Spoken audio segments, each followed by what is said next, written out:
Hi, Kevin. How are you doing? I'm great. How are you? Very good, thank you. Man, I really appreciate you joining our webinar today. And I know we will be talking about agility through service, and we will be talking a little bit about servant leadership and the immense knowledge and experience you have working with different organizations. And we will be looking at some of your lessons learned from what you Right. have done. And we will be, I want to pick on your knowledge and experience, and we can learn. And what are the things which we can experiment as well? I know we'll be starting a webinar in less than 40 seconds, but I'm excited, Kevin. I'm excited too, man, and it's great to be connecting back with you and working with you. And I've been through your programs, and that's really what started kind of all of this connection with servant leadership and agility in the first place. So nice to be getting back to that. I can't agree more. I'm just testing my sharing screen. Are you seeing one screen or are you seeing two screens, Kevin? I see one. You see one. Brilliant. Yeah. All right. I see participants are joining us as we speak. So, what I would like to do is for the participants, if you have any questions, if you want to chat in the main chat, please select panelists and attendees, and you can chat in that. We have a colleague of mine called Chitra who will be with us supporting. And if you happen to miss any of your questions, which is very important for us, feel free to drop us an email to hello at Leadership Tribe, and we'll be more than happy to reach out to you. And this webinar is about agility through service. Funny enough, when we work with various organizations and people hear that, agile this, agile transformation. If you think about agile as a destination, we got it wrong. We got it wrong. Agile is not the destination. The destination is the agility, what we want to build in and nurture within the organizations. As organizations, we live in a volatile, uncertain, complex, ambiguous environment. It's called VUCA. And Hmm. COVID is a perfect example of it. It's a perfect example of it. When you have different crises thrown in at the organizations, even in the organizations, you have individuals who are working together. How do we bring these people together, and how do we make what matters for the organization? And in this webinar, I'm privileged to introduce you to a good friend of mine and a colleague and a sparring partner called Kevin. Kevin is the brainchild behind this organization called Servant Leadership Academy in Canada. I met him roughly a year ago, and the more I learn about him, is like it's inspirational because every journey he's taking, he's been working with various organizations globally. But it's not only that, it's not only helping the organization leadership, it's also bringing change from the individual team, business unit at the enterprise level as well. That's what Kevin specializes in. And I have learned a lot, and I had the huge privilege. So I thought, let me bring this knowledge back to the wisdom of the crowd, so you can also pick some of his brains and learn from him. That's my selfishness. I'm Krishna being very selfish. So I thought, Krishna enjoyed a lot. Let's bring something back to the community. So, on that note, I want to give a little bit of introduction about Leadership Tribe as an organization which is hosting this webinar. It supports various leadership roles and organizations by we provide tools, techniques, frameworks, methods to bring change in. But most importantly, it's all about giving something back to the community in such a way that we are able to make the learning sticky. You come for training programs, you're excited, that excitement lasts for 2 days, 3 days, and after that, what's next? It's useless. It's utter nonsense. How do we create this sticky learning, not only for the individuals, for the teams, organizations? And how do we do that? Is by bringing in the wisdom of the crowd. For example, Kevin is the living example. His organization is one of them. And we work with various people. We work with various organizations to build high performing organizations. It doesn't need to be IT, non IT, and we work with various one of them. So, what we do love is giving something back to the community. giving something back to the community. And I do understand that many people have logged in from all over the world. Let's do a small test so to make sure that you're able to hear me and I'm able to hear your messages as well. So type in which country or the city you are logging in from for this webinar. Type it in the chat window, please. So which country or the city you're logging in? We got Graham from Liverpool. Respect. We got Eddie from Singapore, Deep T from Bangalore. We got Love Lindsay from Austin, Rochester, Jeffrey, Prashant from Bangalore. We got Sushil. So we got a mixture of people from all over the world. Fantastic. Thank you very much. And I know many people are joining from various parts as well. So when we are working, I know this is a Zoom webinar. I wish if we had an opportunity, if I want to be with you and spend time with you, I would love it. But right now we cannot. We cannot.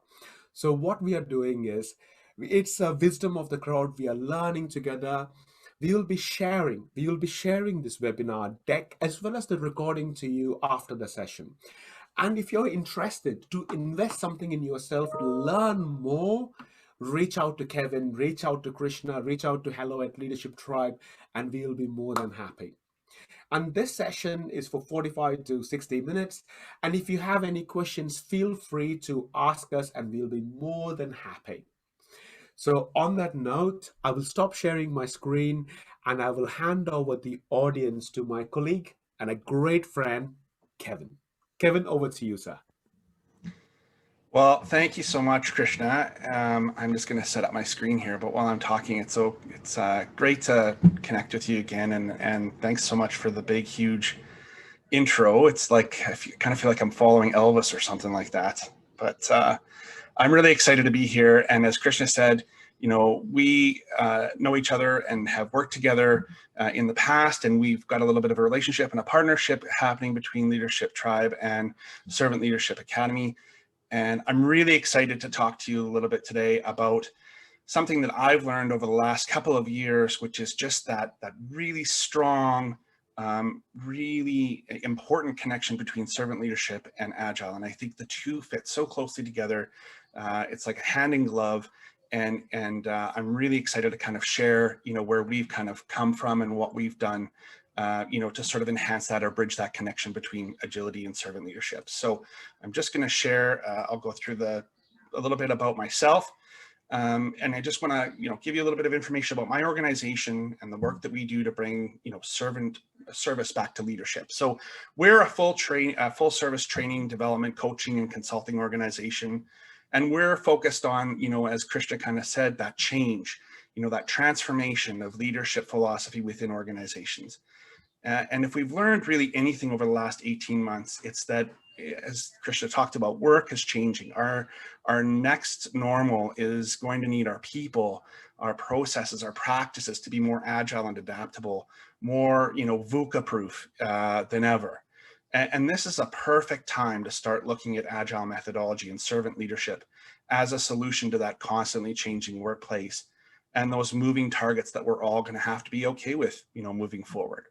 So our stake in the game here really is to help people to think about what their role as leaders really is and think about that in a different sort of frame of mind. And part of that process really requires us to unlearn some of those traditional, you know, industrial leadership styles that we've all sort of practiced over the last, you know, 20, 30 years that for some reason, you know, we can't sort of get out of, we can't shake. You know, we want to kind of move into this agile sort of transformation. We want to transform our organizations, but we're really stuck in a lot of those traditional sort of leadership styles and leadership practices.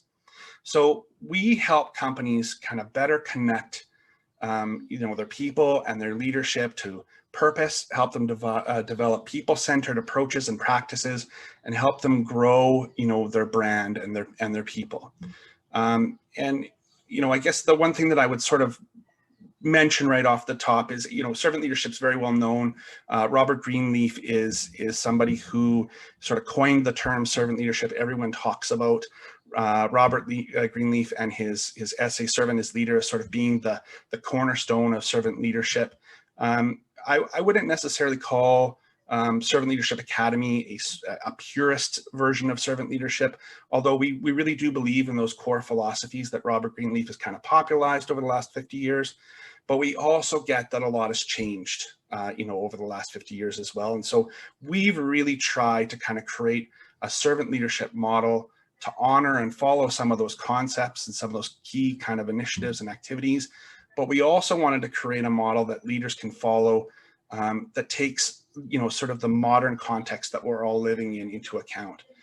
So that was one of the reasons why we started Servant Leadership Academy, was because we thought there was a real great opportunity for us to kind of invest in the servant leadership philosophy, but really give it a modern twist and a focus. And so finally, the last thing I just want to share with you about our organization is we have this statement that we love, and it's actually sort of like 3 simple words, and it's people, fuel, impact. And, we really believe that all organizations are filled with excellent people, but it's that fuel, it's the engagement, that environment that we can provide them that really changes the way that we're able to impact organizations, the way that we're able to impact our customers and our clients and deliver that end product that just blows people away. So we really, we really believe in that philosophy and in sort of those 3 words, people, fuel, impact. It's something that we talk about all the time. So what I'm really here to do today is just to kind of show you how Agile and servant leadership not only really complement each other, but they're essential components of realizing the potential that exists in our workplaces and in our organizations. And I typically sort of like to refer to myself as a bit of an accidental Agilist. So just full disclosure about myself, I'm a 20-year plus HR professional. I've been, done strategic planning, I've done operations, I've done recruitment, I've done, total compensation, diversity, culture, all those different kinds of things. Up until about a couple of years ago, I knew nothing about Agile. Other than I knew that it sort of existed in the IT project management world and was used as sort of like a project management tool. But really that was sort of the gist of my experience, my knowledge of Agile methodology. I'd heard about, how there was a connection between Agile and servant leadership, but to be perfectly honest, over the last 5 to 7 years, we've really been focused on building our organization and really been focused on implementing some of those servant leadership philosophies of our own, that we really didn't have time to fully kind of explore the connection between Agile and servant leadership. But that all changed a couple of years ago, and I'm just going to explain, how we kind of got here or how we got there. So, after a bit of a journey in servant leadership, I skipped a slide here, or I'm missing a slide. All right, well, I'll just talk about it. Sorry. So my journey, or my sort of backstory for Agile and my connection with servant leadership actually happened about 18 months ago to 2 years ago, 6 months before COVID hit. We were actually just starting to kind of make some waves in some of the international areas and international fields. We'd done some work in a number of different places. We were working in Egypt. We were starting to work in the UK. We were starting to work in the United States. There was really sort of a nice groundswell happening for servant leadership. And we were just coming back from Cairo, Egypt, in September of 2019. And we were really excited about some of the things that were happening. And we were overnighting in Vienna just to get back home to Canada. And I got a phone call from my wife. And my daughter, who was 16 years old at the time, had suffered a major stroke. And so that completely sort of like changed the whole, status of where we were and what we were doing. So I kind of quickly came home. We put everything on hold for the business. We really didn't do anything for the next 3 to 4 months while I, stayed with my daughter and helped nurse her back to health and get her, to come home and feel like we were on some solid ground. And Corey and I had always kind of talked about, well, we're going to get started again in January, February timeframe. Yeah, that seemed to be on track. Well, then COVID hit. And so when COVID hit, everything stopped. We weren't on sort of like the virtual platform or the virtual training type of train at that point. We were really thinking about, transitioning to that in some way, shape, or form, but we weren't kind of ready. So, I grew a COVID beard and my hair grew out, and I had this daughter who was at home, who was vulnerable. We had this organization that was sort of at a bit of a standstill. We literally had two choices. We could sit on our asses and do nothing and wait for everything to blow over, because at that point, who really knew what was going to happen with COVID? Or we could start to invest in our organization and start to learn what was happening in other places, in other areas that we were interested in. And so I started my Agile journey because of my inability to work, and because of the situation that I was in, both with my daughter and with COVID. And that's where, I took my first class through Leadership Tribe. I took the coaching and the facilitation boot camp with Krishna, and I was hooked. I saw the connection instantly between Agile and servant leadership. So much so that I continued that education. I started taking Agile HR, I took Agile Leadership, I took Agile Personal Development. I became an authorized IC Agile instructor. And it completely shifted the way that we thought about how servant leadership and Agile work together. So much so that when we started to create our online offerings, our certificates, we created an advocate certificate, a practitioner, and we're developing a mentor one.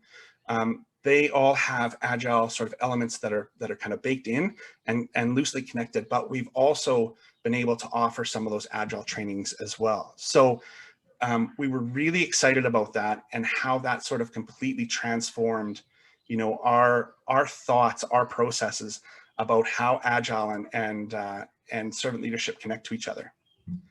So after this journey of Agile discovery and servant leadership application, within the Agile community, we've really kind of come to understand and appreciate the connection between the two. And we see it really simply as this. Agile is really about changing some of those structures and systems to create greater customer impact and income and outcome. And as Krishna talked about, really sort of being more susceptible, or being more accepting and aware of the fact that the world is changing, that our organizations are changing, and that we're going to need that agility and that adaptability within our workforces to be, to survive that. And servant leadership is a complement to that, in that it's about changing behaviors, beliefs, and practices of what roles, our leaders really are in, and how we can create greater employee engagement. So we believe that these two philosophies are beautifully connected, and they're connected by a set of shared values and beliefs that you can find very easily when you're looking for them. But we'll get to that in a minute. I'll share with you, some of those values and some of those connections here.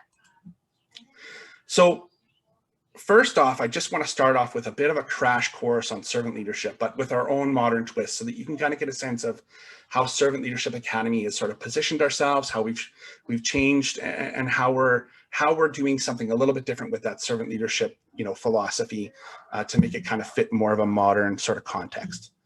So the model that we feel differentiates us from other servant leadership models and practitioners is that kind of modern approach.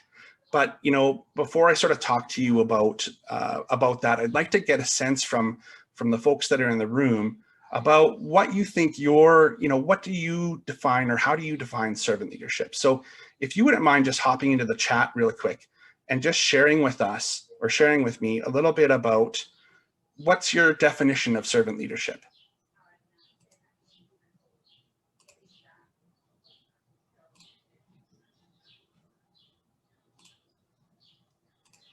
Just trying to pull up. Oh, there we go.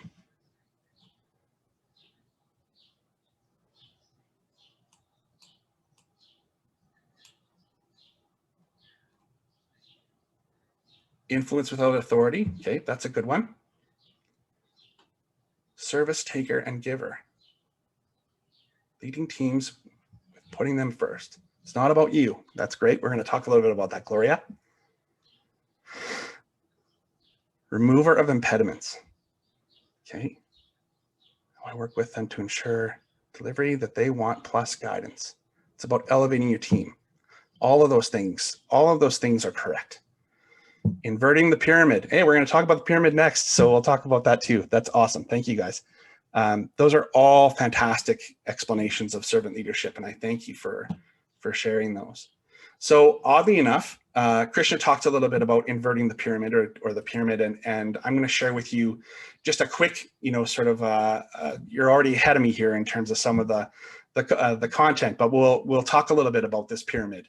And, more than anything else, servant leadership really is a shift in the way that we see ourselves as leaders, our roles, our accountabilities, even how we measure success. And we're talking about, Krishna brought up the pyramid, and it's really kind of like an overused diagram for demonstrating traditional leadership, but just allow me to use it one more time, and I promise it'll be worth your while. So it's an effective diagram because it shows that, in that traditional approach, shows that leader at the top of that, that frame within the organizations. They tend to see themselves, high atop the organization, the knower of all things, capable of controlling the universe, and these leaders see themselves as the owners, the ultimate owners of power and control within their environment, right? They see people, they're the people that work for them, as tools, resources that they can use to utilize and achieve their desired outcomes, their goals, right? And they traditionally see customers as problems and risks, people that can potentially derail timelines, they can impact sales targets, they can throw a wrench into the whole goal of, some of those requirements that they're trying to achieve, and they can change them. Servant leadership actually sort of takes that diagram and completely flips it on its head. So we see our role as the ultimate, not as the ultimate controllers of our environment, but rather facilitators of that shift in power that puts, the responsibility and accountability to our people, so that they're the people who are doing the heavy lifting. So we want to make sure that they have a certain level of control. So our sole goal is to inspire and grow our people, to make them the best people that they can be, and possibly, put ourselves into a position and put them into a position so that they can ascend to that sort of rock star status in our worlds. And why do we do this? Well, we do it because they're the experts. They're the people who know the customer best. They provide the products and services. They have a real sense of the impact that our services and our products are able to have on our customer. And they're the best, they're the best subject matter expert that we can find. And to that end, we see our people as ultimately as business partners, right? They're subject matter experts with a clear line of sight to the customer and what the customer wants and how our products and services perform. Plain and simple. And we see our customers as allies, those that we include in the process just to gain a deeper understanding of what their wants are, what their needs are, the specifics of the deliverables, and how we can sort of take some of those deliverables and create something amazing for them so that end product really sparkles, really shines. So I know that this is already starting to sound a little bit familiar for a lot of you in that agile space. And that's why it's so incredible and interesting that these are interconnected. So servant leadership, no matter what book you've read or what training program or consulting firm that you've worked with, really follows kind of like a fundamental belief and mindset. Relinquish some of your power and control to the people that are doing the work, grow and develop the people that are in your charge, and see your role as a coach, a mentor, and a facilitator. So what does differ in a lot of servant leadership circles are some of those core tenets, some of the themes that most of us have, and some of the themes that we've pulled out of Greenleaf's training and philosophy, and how we kind of use those to quantify our behaviors and beliefs and help standardize and contextualize servant leadership for others. So we call these servant leadership pillars. And there's quite a few different models that are out there that have, a different number of pillars. Some have 7, some have 10, some are values-based, some are action-oriented. We've even seen them in a word cloud every once in a while. And most of these models don't really deviate from the teaching of Greenleaf in the 70s, and that's fine. But we believe that we needed to kind of look at some of those pillars, through a little bit more of a modern context and provide our learners with some additional sort of understanding of how they're connected. And Krishna kind of talked a little bit in his intro about making sure that learning is sticky, making sure that you understand it, making sure that you're able to implement those concepts and those, those beliefs that we're teaching. And that was one of the things that we sort of found that was missing in a lot of servant leadership content that was out there. So for us, we've always, really believed in the 11 servant leadership pillar model. And that's one that sort of includes calling, listening, empathy, healing, awareness, growth, community, stewardship, foresight, conceptualization, and persuasion. But when we look at this model and we look at the pillars, for us, something didn't kind of quite add up. When we looked at these critically, we started to see patterns emerging within the pillars. Some seem to present themselves as sort of higher level principles, while others seem to be a little bit more practice-based. Some had a higher level of accountability and focus. Some looked like they might feed into others or flow into others.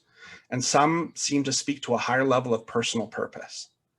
So what we did next was we took all of these pillars and we spent a considerable amount of time, defining each of them, reorganizing them, and reframing them into 3 distinct areas of focus.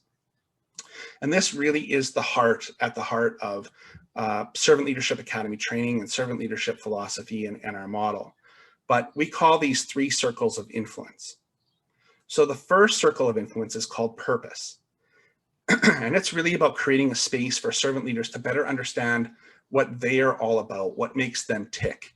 And we really believe strongly that if you don't understand your purpose and your reason for doing what you do, how can you help others discover their what, how, and why? So the very first thing that we as leaders need to do is to clarify who we are, what we do, and why we do it. So that the idea of relinquishing power, giving away decision-making ability, and allowing others to see, us as being a little bit vulnerable, as caring, as empathetic human beings, we need them to see that instead of leaders who, and make them feel comfortable with us and what it is that we're trying to achieve. And this circle is by far the hardest of the 3, but it's the most important. And it really only encompasses 2 of the pillars. The first pillar is awareness, which is awareness of self as well as awareness of surroundings. And the next pillar is calling. So identifying that true purpose that you have to follow your leadership role that's servant-based. The second circle for us is called the circle of principles. Those common philosophies that start to shape the different way in which we structure our mindset towards servant-led values and beliefs. So here we sort of set the ground rules for our own accountabilities and our goals as servant leaders. We focus on the growth and development of our people as a core principle, giving our people and our teams the space to take risks, to stretch their abilities and to become greater. We focus on communities, so allowing our people to shape the culture, the beliefs, and the norms, and create a space for openness and inclusion. And we start to broaden our beliefs and our abilities to impact the greater level of our organizations and our communities through our stewardship. We take a personal accountability for our people, not as employees, but we see ourselves as stewards of our people. And we see ourselves as stewards of our organization and our communities.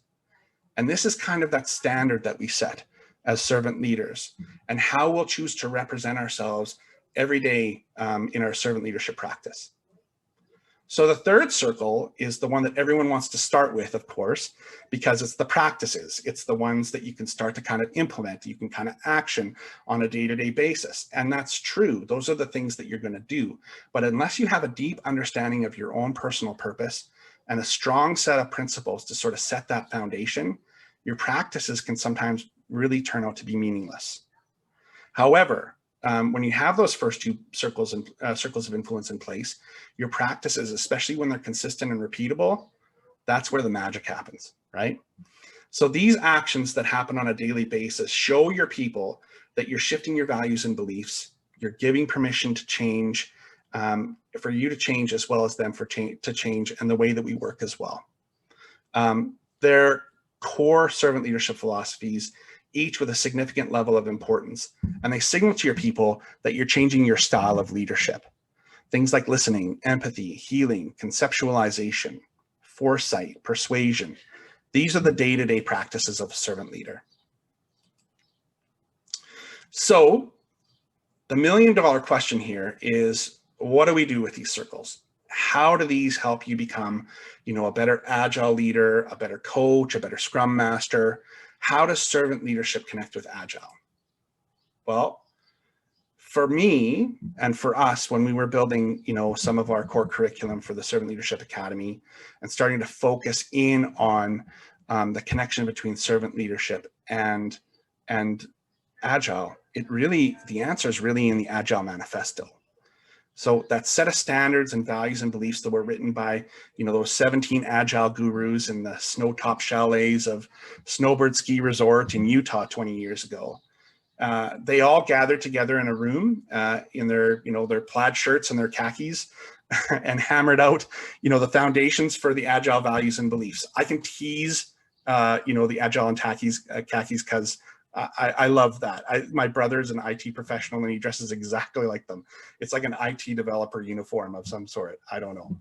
Anyway, I believe that these 17 members of the development community sort of struck gold, when they went about creating a vision and purpose for Agile. And that vision and purpose supported some of those values and beliefs that were able to kind of open up the door for Agile to be looked at and to be considered in a number of different areas within organizations. It's those values and those beliefs and those principles, I think, that really sort of started to make Agile possible in other areas of the organization. So people in marketing, people in finance, people in HR could now look at Agile and understand not only what it was doing, but how and why Agile was important and how it could make an impact within their organizations. And so for leaders, and in particular servant leaders, the key connection that I believe is in the Agile core values. And in particular, the one value that states, build projects around motivated individuals, give them the environment and the support that they need and trust them to get the job done. It's one bullet in those values, but it's so important. And there's a ton to unpack there, right? So this value, aligned with the overarching sort of focus on purpose-based delivery, is why servant leadership is really a perfect model for Agile. So why is Agile the perfect methodology? And it's really why Agile is the perfect methodology for leading through service.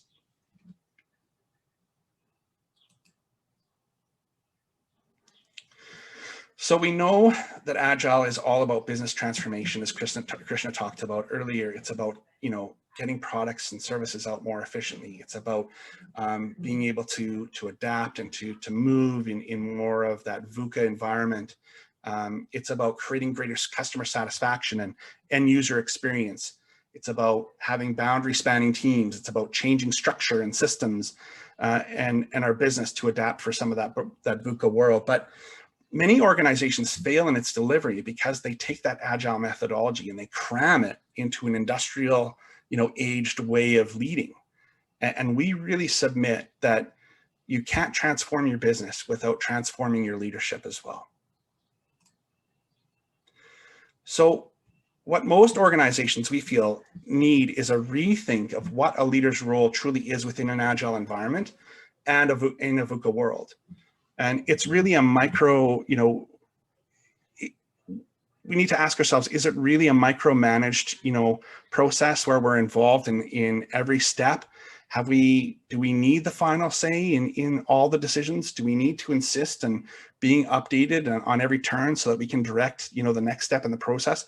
Is that really what our expectation is for leadership in this new environment, in this Agile environment? We know that doesn't work, right? But here's what does. We believe that the first step in rethinking your role as a leader starts with a deeper dive into who you are, what you do, and why you do it. We talked a little bit about this first, right? This is one of the scariest things that I think people attribute to servant leadership, is that need to let go of that power and control. give away power to their people. But servant leadership tells us that to give away, that when we give away our ability to control situations, model our vulnerability for others and put the needs of others in front of our own needs, we find a great success. So those all seem like things that, are very easy to do. You can check them off a list, but the truth is that they're incredibly hard to do. So we think that you truly can't get to a level, this level of vulnerability and empathy and have empathetic leadership without a solid sense of self, an understanding of your emotional intelligence, and a deeper dive into your own personal purpose. But once we have this, you are more willing to expose yourself to be vulnerable as a leader, someone who has strengths for sure, but is also aware of your flaws. So servant leadership is above all else. We talked about that mindset, right? A shift in 3 key areas of leadership and are aligned in agile values and beliefs. So we really talk a lot about wanting to see ourselves as leaders who understand the idea that our people have the capacity, right? They have the capacity to be highly motivated, highly engaged, interested in taking on more responsibility and accountability. These are the people that we want to see, have that opportunity to kind of rise to the challenge, to be the best that they possibly can be, and move in that direction that they need to go, in a way that sort of allows them to flourish and be rock stars, right? We understand, or we believe that they have that capacity. We also understand that we, as leaders, one of our main roles is to help them get there, to help them grow and develop, and give them that exponential opportunity to grow in an environment that allows them to do so, right? If we create the environment, they'll rise to the occasion.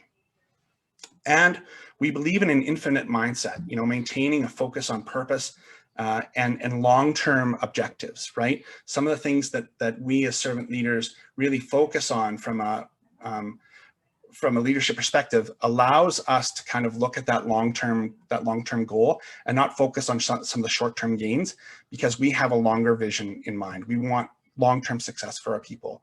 We want our people to grow and develop and become the best that they possibly can be.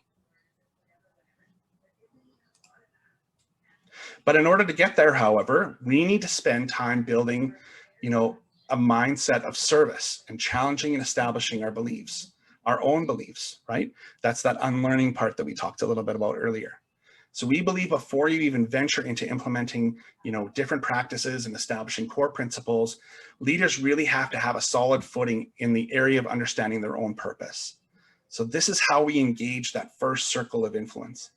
As leaders, we spend a ton of time developing and understanding, we need to spend a ton of time developing and understanding our strengths and our blind spots. We evaluate our emotional intelligence and our awareness, and we understand how we react in certain situations and how that triggers certain emotional responses for us. And we lean into our subconscious desire to lead through our exploration of our calling. Why did we choose to lead in the first place? What's important for us? What motivates us to serve? And we explore and establish our own personal purpose so that we can confidently share our why behind what we do. And when we have a solid understanding of those things, we can present ourselves in the most authentic way to our teams and to our colleagues. And this is really the foundation of building trust in our networks and our communities. So once we have a deeper sense of self, we can start to work with our teams to establish a set of principles that will set the standard and establish a consistent environment for us to all thrive in. And we do this through our second circle of influence principles.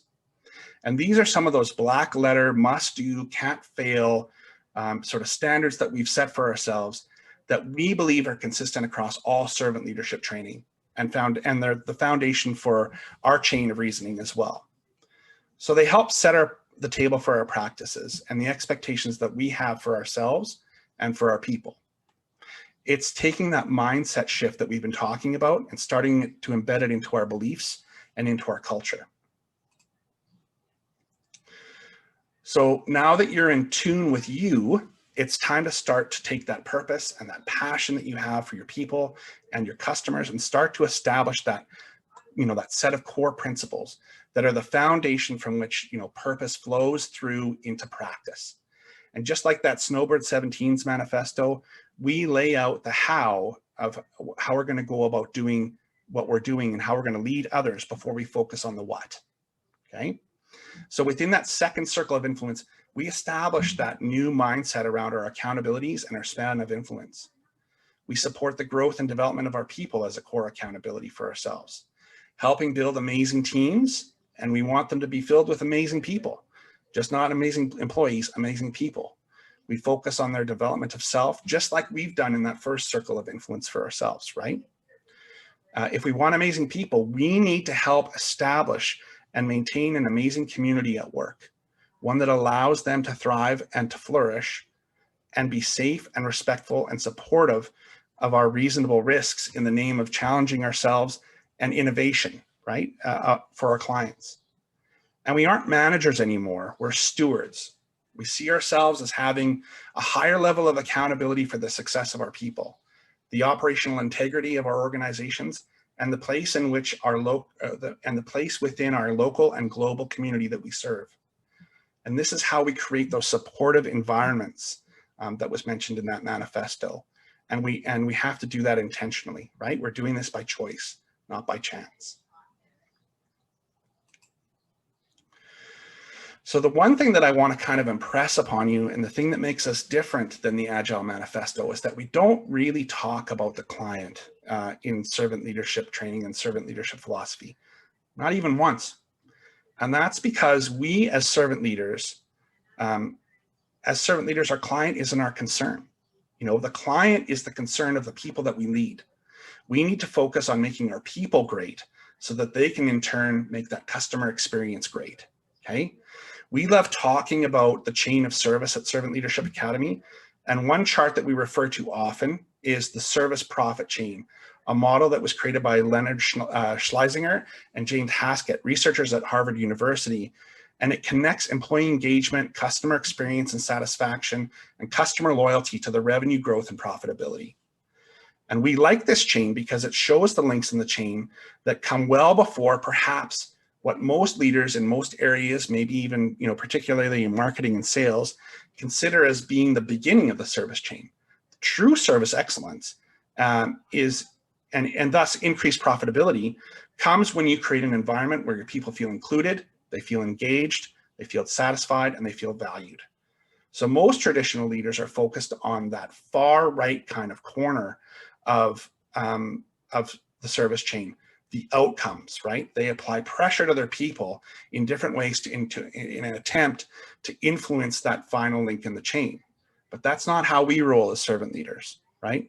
We live almost exclusively in that front end, those first two links in the chain, a place where we can start to set the table for our people to crush it, and make them feel like they have the tools and the support that they need to be entirely bought in and ready to blow the minds of the customers. Again, that's the people's job, is to take care of customers. Yours is the job to take care of people.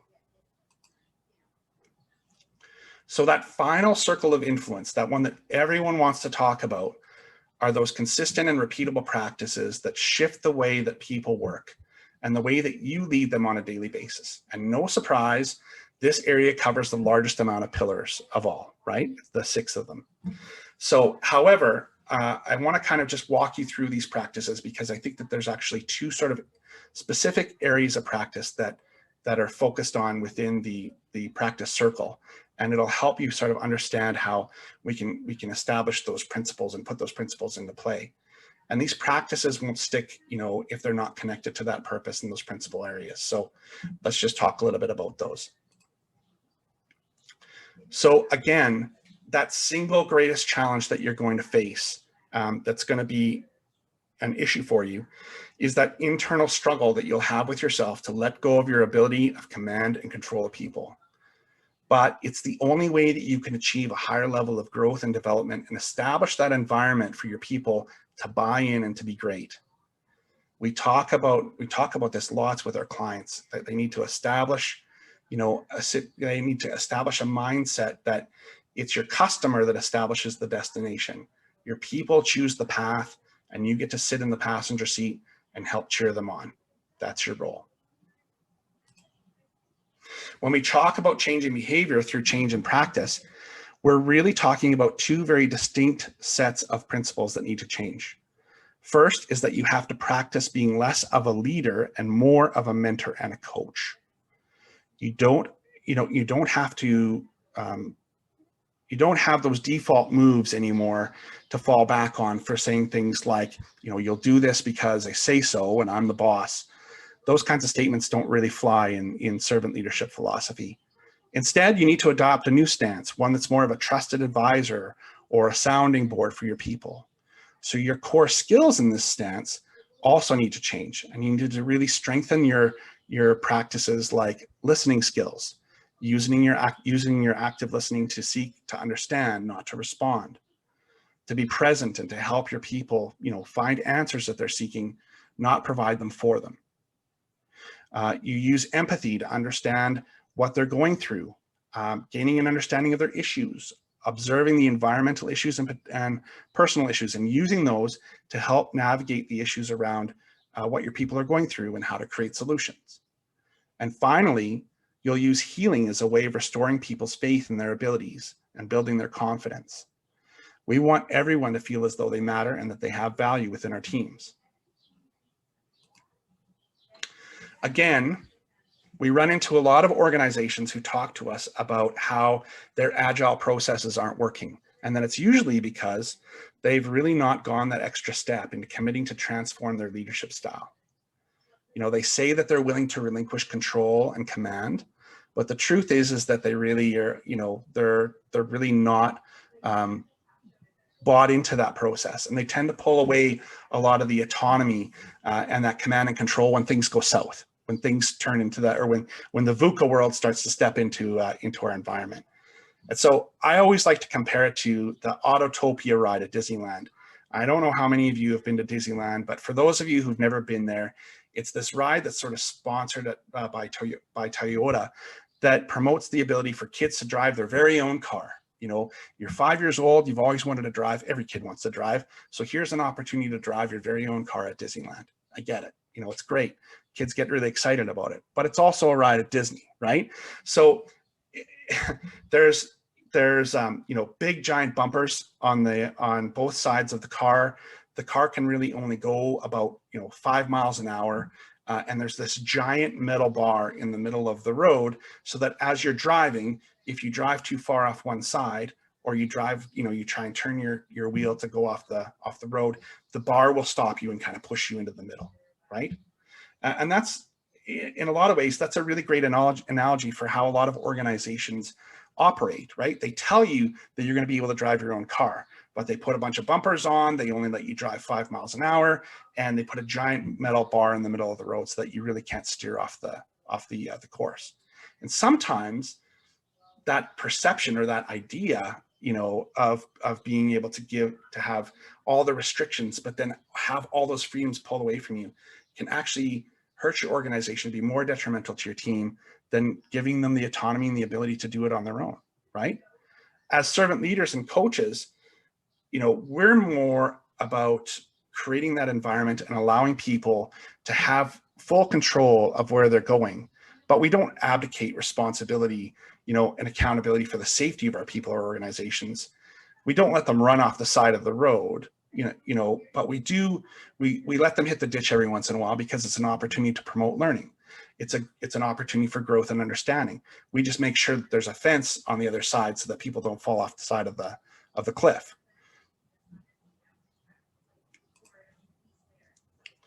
So the second part of our practices is to help people see the road ahead, to help clear the path, and to help set our people up for success. And our Agile people in the room, and I saw one of the comments in the chat, was talking about removing impediments. That's another element that servant leadership has when it comes to helping our people, removing those impediments, taking things off the road, making sure that their road is clear so that they can be the absolute most successful team, most successful individual that they possibly can, and helping them sort of learn, to succeed by making sure that they don't have any pitfalls that are along the way. And we use a couple of key sort of practices in that area. We use conceptualization to help people, stay connected and visualize that desired state that represents our overall success. And we also sometimes use persuasion to kind of gently nudge people back on the track and help them, achieve consensus and decision making when teams get stuck. We don't like to kind of get involved, but when we have to, we try and gently nudge people back onto the path so that we can make sure that they're not driving off the cliff. And we use our foresight to project that road ahead, to remove those obstacles and keep that team free of any possible speed bumps.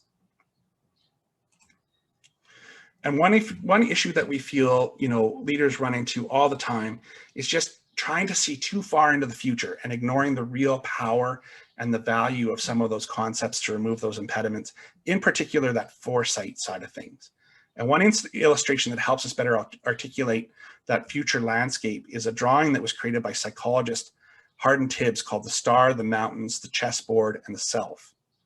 So the self is us, getting ready to take on a new project, our goal, with our current state of understanding and an understanding that we need to climb our mountain, equipped with values and attributes of a servant leader necessary to help support our team to the top.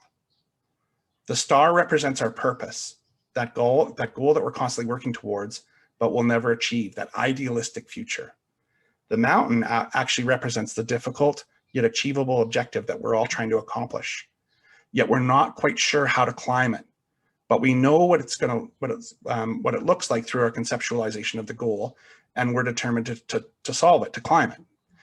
Traditional, people sort of tend to focus our foresight activities and actions on the mountain, the problem, right? Thinking that that's the place where we need to focus our attention. But we as servant leaders aren't focused on the mountain, but rather the chessboard ahead of it, that part of the path that requires us to change our strategy when the pieces move, to think critically about the moves that we need to take in the future to remove those impediments, to change the direction of our team so that they can continue to move towards the mountain, but help them get across the board so that they're not blocked, they don't run into issues and problems. So one final thing that I'm going to leave you with, and I'll stop talking, I promise, but we've talked over the last 35 minutes or 40 minutes about, as a leader, some of the things that you have to do to be a servant leader is, you have to be better, you have to give more, you have to change, you have to evolve, you have to do all these different things, you have to unlearn some of the things that you've already learned about servant leaders, about leadership. And it's natural for leaders, to also say, hey, you know what, that's great. You're going to ask me to do all these different kinds of things, but what's in it for me? Why don't I matter in all of this? And the truth is that you do. You absolutely do. In fact, you have an opportunity through servant leadership to elevate yourself and your impact within, your organizations, a chance to leave a legacy behind. And I'm just going to sort of leave you with, a quote that I quite like. There's a million servant leadership quotes out there, but I have a favorite, and it's one from Martin Luther King Jr., who once said, everybody can be great, because everybody can serve. You don't have to have a college degree to serve. You don't have to make a subject and a verb agree to serve. You only need a heart full of grace and a soul generated by love. And to me, there's some really great things to unpack in that quote. The fact that being a servant and service isn't about a degree or an attainment of education. It's about heart. It's about being a good human, and it's about treating others through a way that makes them understand that they matter to you always, right? But my favorite part of that message, and the thing that he talks about, the one single important message for me, is that he talks about greatness, the desire to be better, to aspire for greatness, to make a difference, but to also be someone that others see as a champion for people and for business. And servant leadership is a chance not only to improve your service chain, but to create a space for your people that they'll thrive in and to institute people-centered practices. You also have a chance to build your own legacy, to be great. So in closing, I'll just say again, servant leadership is not for the faint of heart. It is extremely hard, but the payoff for being a servant leader although you might not see something that's instant in terms of its gratification, is spectacular. In order to get there, though, you need to commit. It's a 24/7 proposition, and it might feel like a grind to start, but it gets easier. You'll make an impact on your people, who will speak of you as someone who helped change their lives. Your fellow leaders will be envious of the ability for you to lead in an environment that's people-centered, accountable, and engaged. It's a huge investment for you up front, but I promise you it's incredibly worth it. Brilliant. Thank you very much, Kevin. Thank you very much. One thing I have a message for everybody is some of us, as working in the organization, you're working at the team level and you're working at the business unit. Some of us are working at the enterprise level. And any level, you need to be a servant leader. Of course, Robert Greenleaf talked about the servant as a leader. And one thing that Kevin has educated is about it starts with the purpose, your intent, and your practices. Of course, there are so many practices out there. Like Kevin and me, we can give you hundreds of practices and hundreds of tools. But the most important thing is the person who's there at that moment of time. Uh, is you being there. It's We talk about the human being. Being means present, and being there and looking at what are the things we can do to build value in everything we do. Because end of the day, you are there for the service of the team members. That's what my colleague Kevin was talking about. If there's one takeaway you have from listening to my colleague, a brother from a different mother in this room, what would that be? Type it in the chat window, please. If there's one takeaway you have for yourself after this webinar, what would that be? Type it in the chat window.